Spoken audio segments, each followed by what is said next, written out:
নমস্কার বন্ধুরা, সবাইকে স্বাগতম রূপা বেঙ্গলিস কিচেনে। নিয়ে চলে আসলাম শীতকালীন সবজি দিয়ে পোয়া মাছের তরকারি। চলো রান্নাটা শিখে নিই। লঙ্কার গুঁড়ো, হলুদের গুঁড়ো, নুন, ধনের গুঁড়ো, জিরের গুঁড়ো, আর ফোড়নে লাগবে কালো জিরে, মেথি, আর নেবে কাঁচা লঙ্কা, ধনেপাতাটা পেস্ট করে নেবে। আর সবজির মধ্যে লাগছে আলু, ফুলকপি, সিম, বেগুন, এগুলিকে লম্বা করে কেটে নেবে। আর আমি করলাম এই রান্নাটা পোয়া মাছ দিয়ে, তোমরা যে কোনো মাছ দিয়ে করতে পারো। জলটা আমি আগে থেকেই বসিয়ে দিয়েছিলাম, তো জলটা গরম হয়ে গেছে। তখন সবজিগুলি দিয়ে ভাপিয়ে নিতে হবে একদম অল্প করে।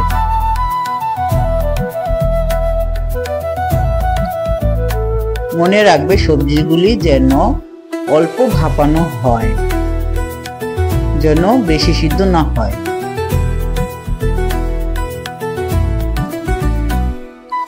মাছগুলির মধ্যে নুন, হলুদ আর লঙ্কার গুঁড়ো দিয়ে মেখে নেবে।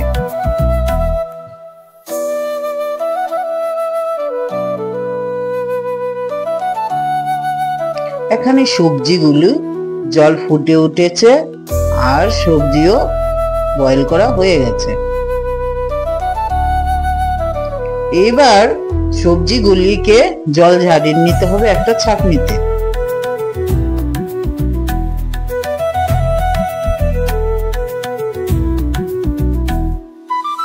কড়াইটা বসিয়ে দিতে হবে। এবার মাছগুলি ভাজার জন্য আমি সাদা তেল ব্যবহার করছি।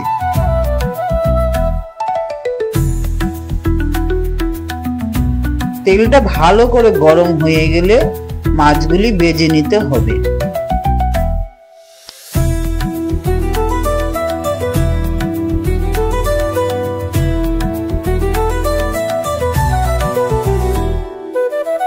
এক পিঠ ভালো করে ভাজা হয়ে গেলে তারপর অপর পিঠ উল্টিয়ে ভেজে নেবে।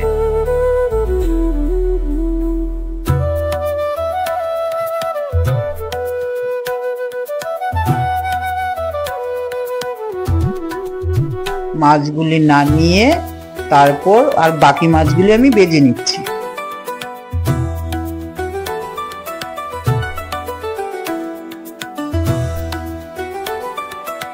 এইবার ওই কড়াইতে যে অল্প পরিমাণ তেল ছিল তার মধ্যে আমি সরিষা তেল দিয়ে দিচ্ছি পুরো রান্নাটা করার জন্য।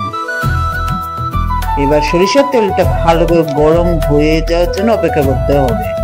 তো ভালো করে গরম হয়ে গেলে তার মধ্যে বেগুনটা আগে ভেজে নিতে হবে।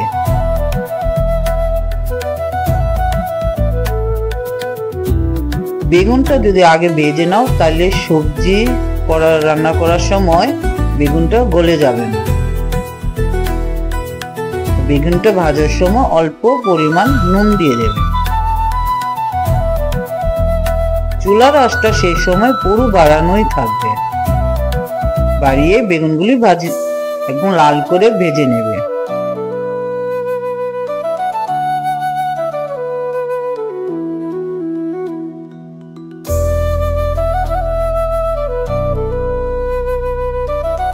ভাজাগুলি হয়ে গেলে নামিয়ে নিতে হবে।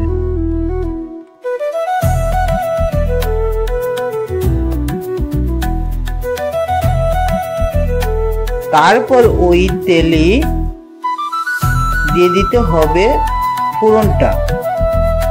কাঁচা লঙ্কাগুলি ভেঙে দেবে। দিয়ে দেবে ফোড়নে কালো জিরে আর মেথিটা একটু ভেজে নেবে।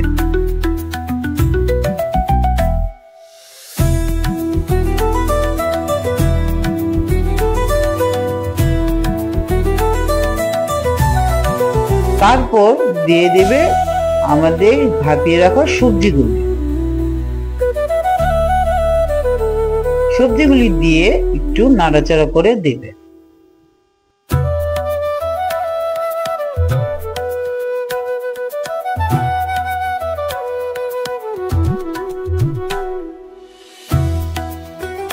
সবজিগুলি তারপরে সবজির মধ্যে যে মশলাগুলি আমি রেখেছিলাম সেই মশলাগুলি দিয়ে দিলাম।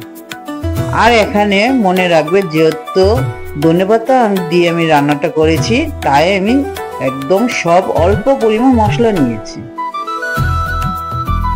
আর অল্প জল দিয়ে মশলাটাকে কষিয়ে নিতে হবে।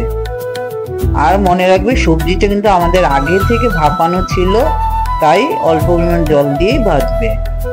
আর এখানে দেখো জলটা শুকিয়ে গেছে, সবজিগুলি সুন্দর নরম হয়ে গেছে।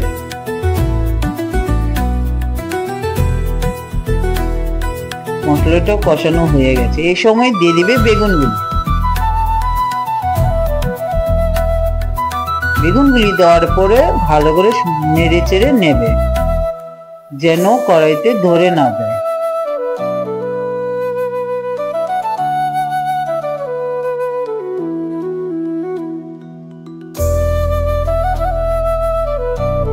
ভালো করে নাড়াচাড়া হয়ে গেলে তারপর দিয়ে দিবে ধনেপাতার সেই পেস্টটা।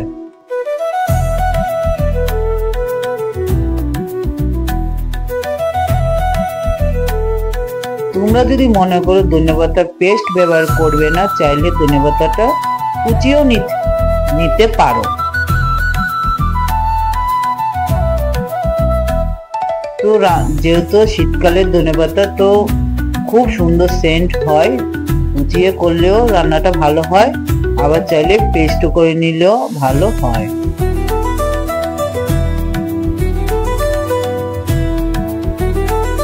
তারপর গরম জলটা আমি করে রেখেছিলাম, সেই গরম জলটা দিয়ে দিলাম।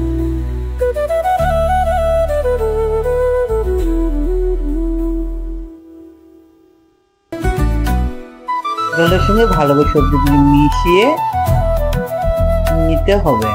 তারপরে দিয়ে দিবে ভেজে রাখা মাছগুলি।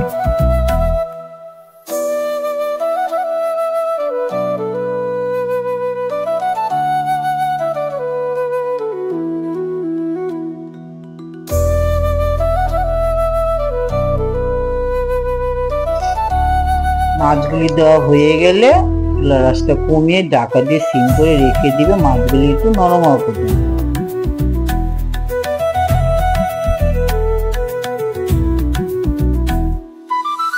ঢাকাটা তুলে দেখো এবার কি সুন্দর রান্নাটা হয়ে গেছে। চুলার আঁচটা এই সময় বাড়িয়ে দিবে।